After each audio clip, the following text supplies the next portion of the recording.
If you need any Xbox or PlayStation codes or any cheap PC games, use the referral link in the description. It will take you over to g2a.com. They already have a discount on most of their goods, and if you use the code CHES at checkout, you can get yourself an extra 3% off as well. Hey guys, how's it going? Ches back again and welcome to episode number 13 of the Valencia career mode here on FIFA 16. We start with an away game again today. We started with Lazio yesterday and now it's Eibar in La Liga. We got a good 4-0 result in yesterday's first game, so we'll hope for similar in today's. They're actually one of the smallest sides in La Liga, Eibar, if not the smallest perhaps, with all of the other teams in the league, and they, despite finishing in the relegation zone last year, they managed to stay up thanks to the administrative issues of another side.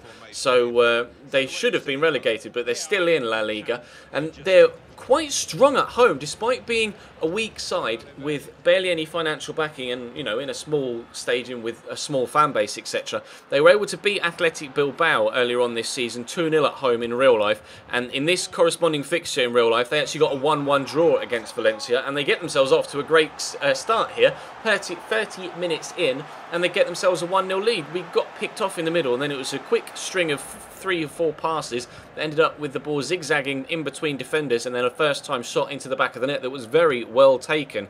Take nothing away from them here, they deserve this 1-0 lead so far. We'll try and get ourselves back on level terms, but Thiago's shot is well saved by Ep13. Now Eibar are a side that we're kind of familiar with. We used them in a tops kick foot career mode challenge against MGH earlier on in the year, although obviously we had a completely different set of players to the side that Eibar are playing against us now, although we did have Ep13 in goal, and he was a solid goalkeeper, and we struggled, or opposition side struggled to score against him, and I'm struggling to score against him.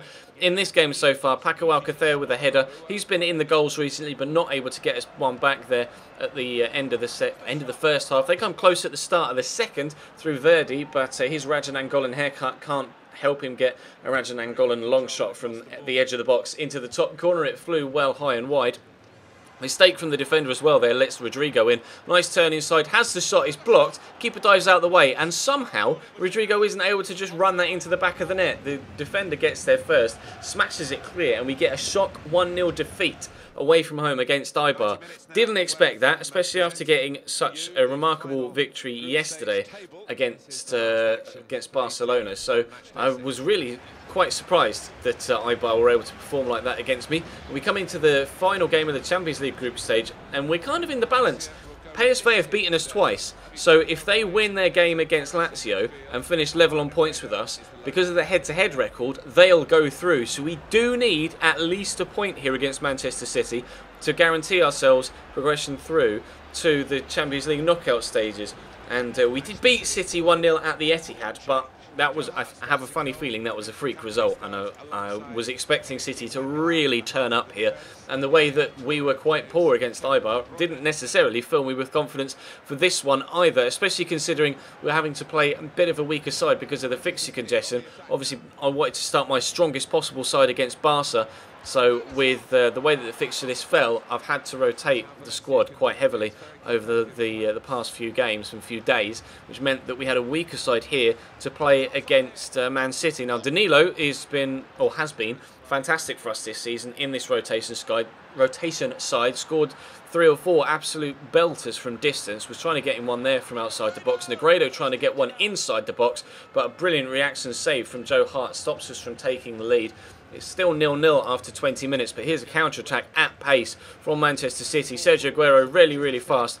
Brushes past the defender here. I'm not really too sure how he was able to do that, but gets to the loose ball first ahead of the secondary defender and smashes that into the back of the net. Such a very good goal from Sergio Aguero, showing electric pace, really solid strength as well, and we come close to going 2-0 down through David Silva against his former club, and he would really have wanted to score that, considering we almost signed him in the summer and ended up picking Thiago Alcantara instead, as we didn't have enough money to sign David Silva. He was perhaps disappointed to have stayed in England and might have wanted to come back to Spain. We weren't able to do so or get him to come back, but Danilo tries again from outside the box to get us a goal to come back on level terms. And our Champions League future right now is in the balance. I don't know what the PSV result is. If they're winning, the Dutch side, and we're losing here, we are currently out of the Champions League. Javi Fuego, though, receives the ball on the edge of the box. His shot is almost saved by Joe Hart, but there's too much power on it. He can't keep it out, the Englishman, in between the sticks. We have ourselves the equalising goal that we were looking for. Danilo picks it up on the edge of the box as well. Pablo Piatti trying to twist and turn away from defenders. Zabaleta gets the initial tackle in, but Pabs is still racing away. Can we get ourselves a winner here to definitely guarantee ourselves progression through to the knockout stages? Javi Fuego on the edge of the box. He scored one, but it flies past the post. Not able to get us a second, but we are able to get the point. So thankfully, we are still in the Champions League, and we will progress through to the knockout stages as one of the runners-up, and we'll face one of the group winners from elsewhere in the Champions League. So we're through. Manchester City are through as group winners, and PSV. Actually, Lazio beat PSV on the final day. I will quote-unquote spoil that before. Not that it's much of a spoiler. So I'm not sure whether Lazio are through to the Europa League after finishing third ahead of PSV or not, because they will have both finished on 6 points.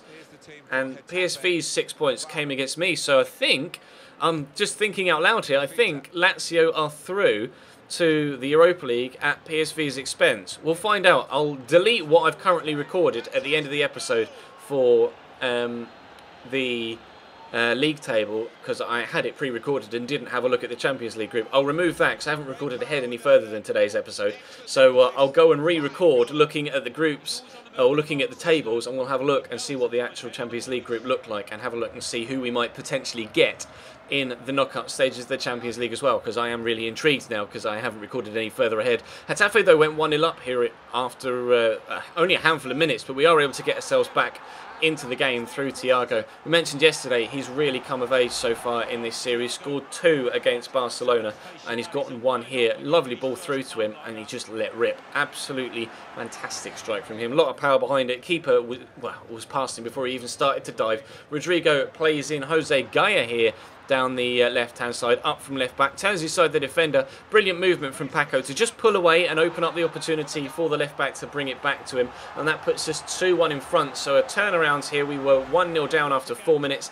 18 minutes, we're back on level terms. 28 minutes, 10 minutes later, we are in front. Nice finish as well, just bent away from the keeper as it went into the bottom corner. At the beginning of the second half, though, they're going to come forward, but then give the ball immediately to Rodrigo. Gets it to Andre Gomez. You see the run being made ahead of him by Thiago here. Got a defender to deal with, but he's able to skip past him and the second defender, then turn inside the same defender again and get another turn, and the finish. Thiago Alcantara, my son. You are quickly becoming one of my favourite players in this series. Another brace for him. 3-1 we lead now against Getafe, and it's the 70th minute as Lassen comes forward down the left-hand side. Getafe trying to get themselves back into the game. Good cross, shot well saved by Diego Alves. It pops free, but the goalkeeper is able to recover thanks to his high reflexes and reactions, and make a secondary save. They are coming forward again, though, through Pedro Leon into Pedro Leon again, who ends up having the final shot. Mustafi gets fouled there by Kala, and the referee disallows that goal. But we do win 3-1 at home against Getafe, so that's another 3 points towards our league campaign. I'm just going to go and quickly record the tables again, so BRB, and then we'll round out the end of the episode. Right then, so Champions League group stages. I've just gone back and re-recorded this. Arsenal won their group against Barcelona, with Barcelona going through. So we could face Arsenal, we could face Chelsea as they went through, Sporting going through as well. We could face Bayern as they went through with Gala, and Atleti go out.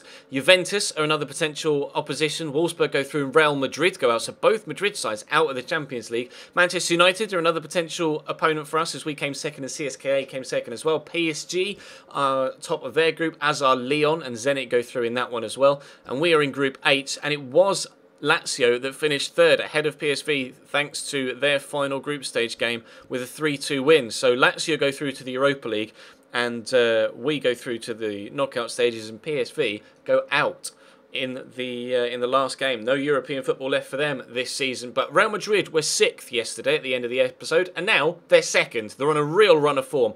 Our lead has been cut to 2 and could be cut to 0, and we may even drop to 2nd depending on by how many goals Atleti win their game in hand by. We drew with them earlier on in the season, so it would be done on goal difference as opposed to head-to-head for who comes top of, or who goes top of the table. Barcelona, after losing to us, have then lost again and have dropped from 2nd to 4th, or dropped from 1st to 4th. They were 1st when we played them in the 2nd game of yesterday's episode. They're now 4th, and it's still very close between all the sides from 6th to 1st. So, and they all have a game in hand as well. Sociedad, Sevilla, Celta, even Granada down in 9th could come within a handful of points of the Europa League spots if they win their game in hand, although it could remain at 8 points, obviously, if Sevilla and Celta and Sociedad win theirs. But still, very, very tight at the top and could become even tighter. So plenty still to play for. We are almost halfway through the season, and we will be exactly halfway through the season after tomorrow's episode. But that's going to be all for now. Thank you very much for watching. Drop the video a like if you enjoyed, of course, and subscribe if you haven't already. Check the channel page for anything you may have missed over the past few days, whether it be this series, the My Players series, or the Career Mode RTG series. But for now, I'll see you next time.